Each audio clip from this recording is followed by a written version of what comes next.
asset manager is very wide, very diverse topic, as opposed to, when I said automation, pretty much all automations, they do the same job, whatever the manufacturer. Asset management, different products are completely different. Some of them have some strength, others have weaknesses, but the way they work is totally different. So our asset management is basically a web application. So when you come in, you have to log in, obviously. What is nice about it being a web application is you don't have to install anything on the client computer.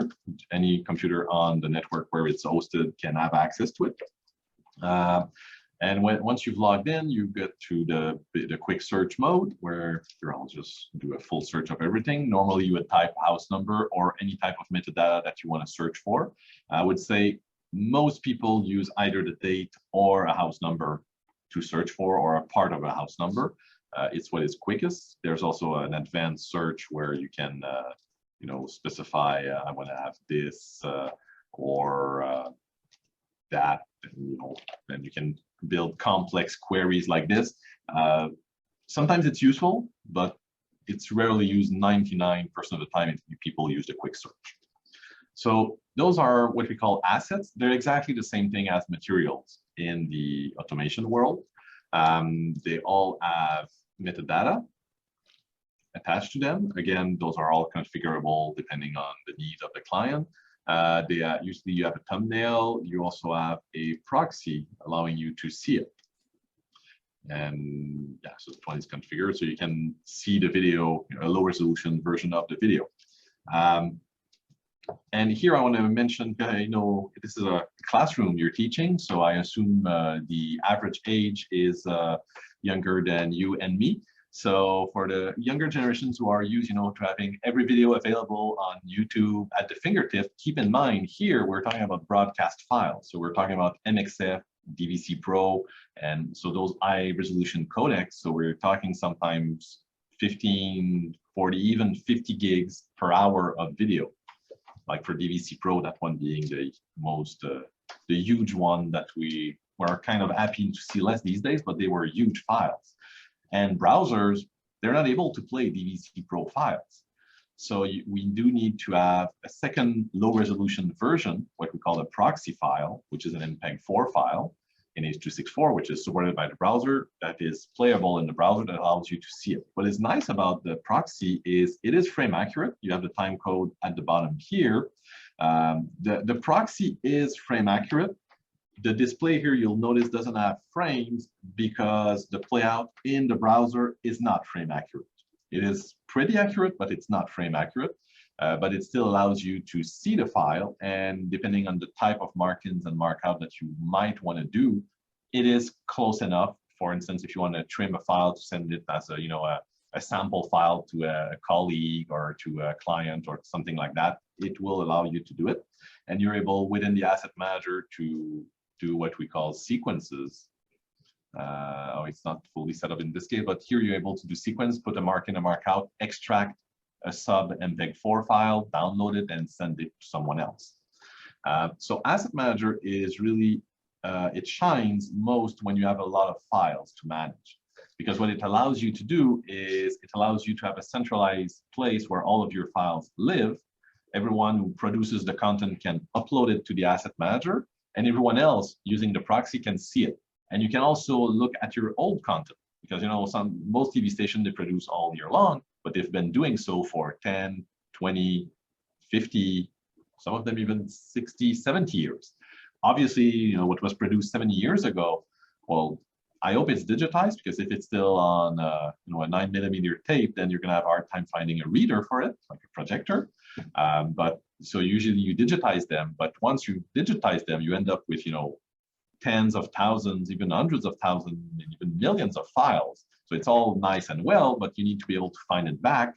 And once you found it, then you will, maybe you want to see it using the proxy to make sure, is the content something that is still usable today?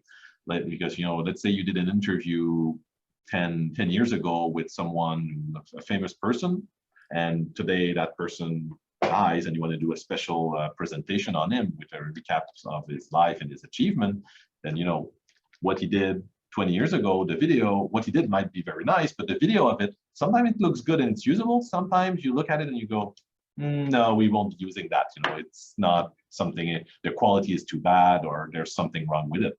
And it's important to have that proxy available, even though the actual iRes file might have been put on long-term storage and it's offline, no longer available on the server. Because when we're talking about files that are as big as broadcast files, they don't always live on hard drive. You also store them on whether it be LTO tapes, which are special digital type of tape for long-term storage, or other offline storage. So you need to know, do I take the time to go dig for that offline storage and put it back online, or is the content too bad for that? So that's for the player. We talked a little bit about the metadata. Also, there's an interface to allow you to upload the files and download them. So usually, production, once it's off the NLE, they upload the file in the asset manager, and once in the asset manager, everyone else can use it, and the automation systems are able to automatically download it to the automation, what we call the local cache, to have it ready to be played. Because you still need to copy it, you do not want to play over network, even though it's technically possible.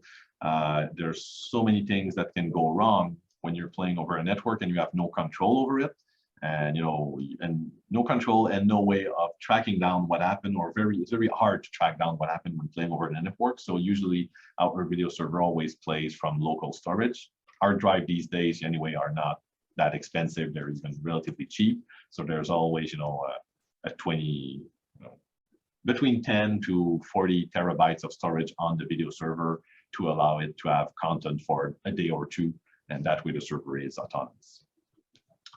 I see the time flying. I want to keep a little bit of time for traffic. So yeah, I think I'm pretty much over the quick overview of asset management. I don't know if you had any questions, Brian, or someone else. I'm not clear on the architecture, the hardware configuration here, but I think that's not really important at this point in time, given the fact that we have a few minutes left. So we can talk about that later. Yeah, the hardware, I didn't talk a lot about it because Asset Manager is basically a software. There are servers, but they're backend servers, like they're web server, database servers that are in your rack with some storage. And that's what's nice about the Asset Manager. It's all abstract. You don't work with the actual hardware like you would with a video server. You work with it a bit like a cloud solution. Asset Manager is actually even possible to have it in a cloud solution. The problem with having it in the cloud, again, is the file size. Because, if you're broadcasting in HEVC, for instance, then it becomes something that is possible. If you're broadcasting in DVC Pro HD, if you really want to upload and download 50 gig file for every hour of video you're playing, you're going to do that a few days, and then you're just going to go crazy. Yeah. So usually Asset Manager is local. I did have a question about files. I saw earlier. I saw MPEG and H.264. What other files are compatible with MaestroVision? There's a few variations. We do play MPEG-2, as I said, DVC Pro HD. We have MPEG-4. We have XDCAM, which is actually MXF with MPEG-2 in it, but it's compatible. And we have a couple of other proprietary formats we've supported over the years. One is like an API file with the weird variation of a H.264 in it. And there's a few formats out there that have gone out over the years. It's important to remember that when we're talking about files, we're talking about there's the codec and there's the container.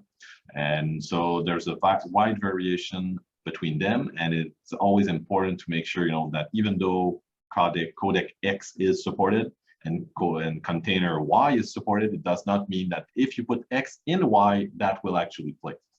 It's true of our server, and it's true of most other servers out there. I've seen Nexio's server simply refuse to play files when they were not exactly the right parameters or settings inside the codec. So it varies a lot, but mainly it's the one I just listed. Does that answer your question? Yes, thank you. One thing with H.264, by the way, just I'll finish with that quickly, is it is now very popular, especially these days with web-based platform like YouTube and Netflix. In the broadcast industry, not so much because, well, usually the render is longer when you edit them and quality is not quite there. And considering, that hard drive are not that expensive, most stations I've seen are going with codecs that will give you a higher quality even though they're larger, like MPEG-2. That is really the one that I've seen mostly used even today. Although it is changing, HEVC is also new, but that one requires a lot more processing power, so it's a trade-off. There's no magical one-time codec that usually fits for everyone. It depends on your type of operations. But we've supported quite a few, and I can talk about that in length for a few hours actually, because I'm usually one of the person who write those and support for those new codecs, but I don't think we have the time today.